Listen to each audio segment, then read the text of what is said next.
So thanks for joining us, Romair. Do me a favor, just tell us a little bit about yourself, your name, and your profession, your family. My name is Romair Parrett. I'm 37 years old. I'm a Buffalo police officer, and I grew up on the east side of Buffalo with my mom and dad. Okay. And how many children do you have? What are their ages and names? One son, he's 5 years old. His name is Romair Parrett Jr. Tell us about your fatherhood journey. I mean, he's 5 years old, so what has that been like for you? It's been amazing.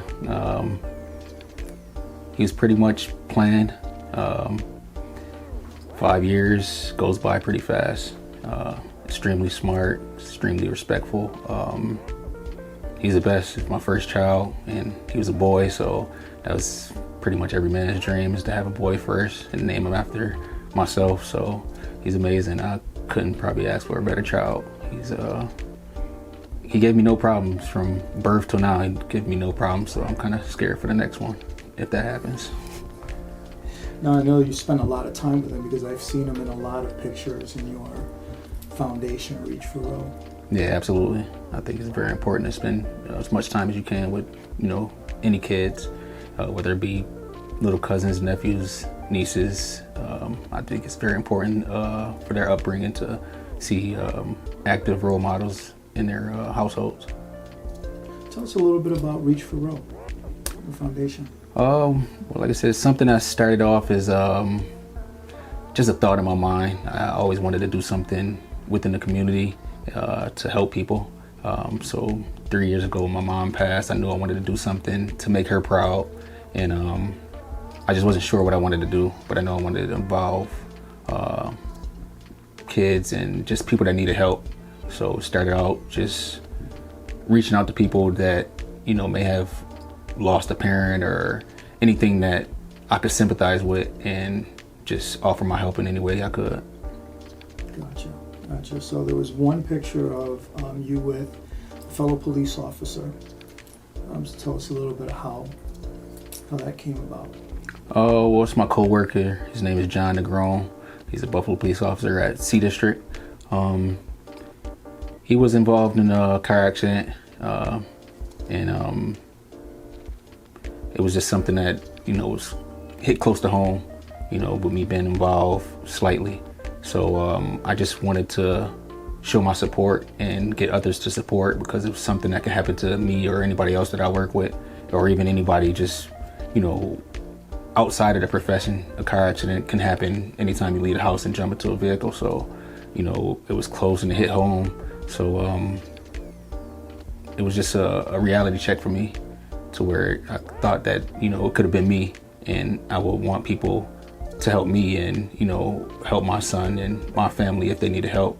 So that's what I did, and people gravitated towards it, and it turned out great. And now he's doing better, and, they're thanking me, and other people are reaching out, and it kind of brings other people into it. It would start out with me, and then, I had people that I went to college with, they had their own businesses, and they reached out and they wanted to donate. So just a domino effect of everything. So it made it that much more greater. So when you talk about this reality check, right, you're a Buffalo police officer. Mm-hmm. Does your son understand the risks that you're taking every day? Does he get that yet? No, of course not. He asks questions. He's, like I say, he's really intelligent. He asks questions about, hey, Dad, did you get a bad guy today? Or, kids is just bad guys. They don't think about, the accidents or you getting hurt. But I do explain to him sometimes that, my coworker was hurt, or, I got hurt today.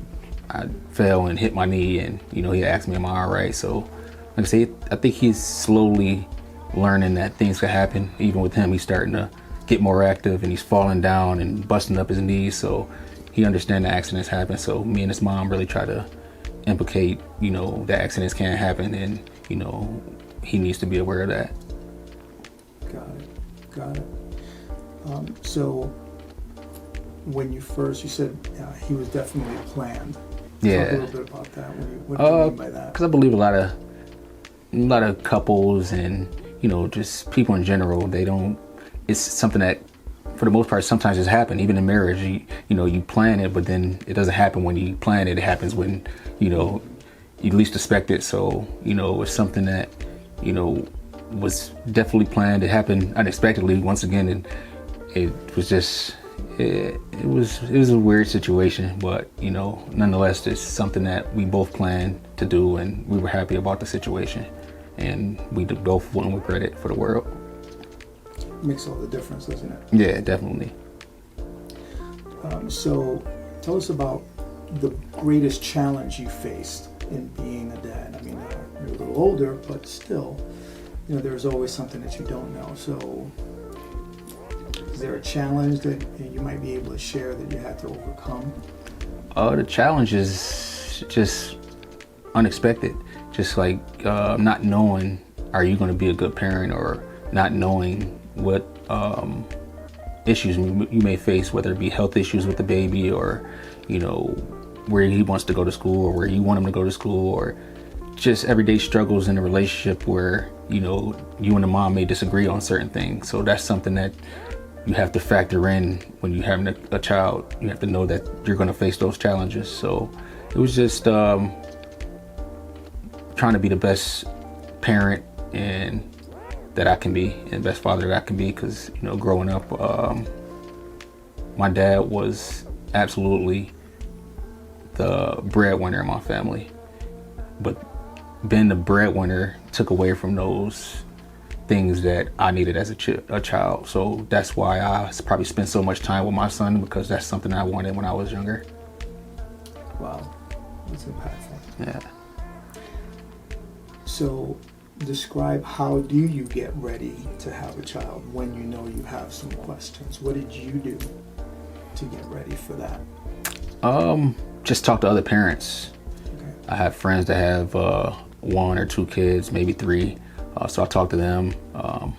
And once again, my dad was a great role model. Like I said, he was the breadwinner, but he also, you know, he picked and chose his times to, you know, spend time with me, that I'm not mad at, because that's what made me the father I am today. But just talking to other parents is what really helps you, and talking to your partner, you know, because it was both of our first child, but, you know, females, they're more nurturing, they babysit at young ages. So it's just communication with, you know, other parents and other experienced people.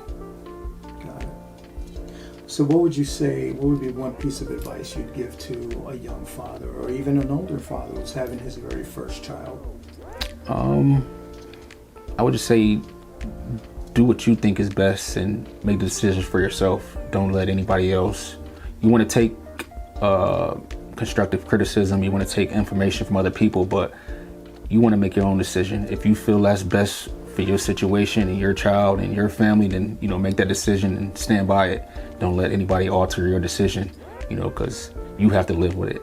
You know, if I make a decision based off something somebody else tells me to do and it goes wrong, then I'm going to blame them. You know, I think, you know, you make a decision on your own. You say, okay, well, I took the information from them, and I'm going to think about it and make my own decision, and just live with that decision. Because people are always going to have things to say about, you know, your parenting. You know, I disagree with my son's mother. She disagrees with me, but that's just how it is. You can't change that. And my dad disagrees with, you know, some of the things I do for my son, or some of the things I may not do, but, you know, it's my son. You know, I make the decision. I appreciate him, but I make the decisions.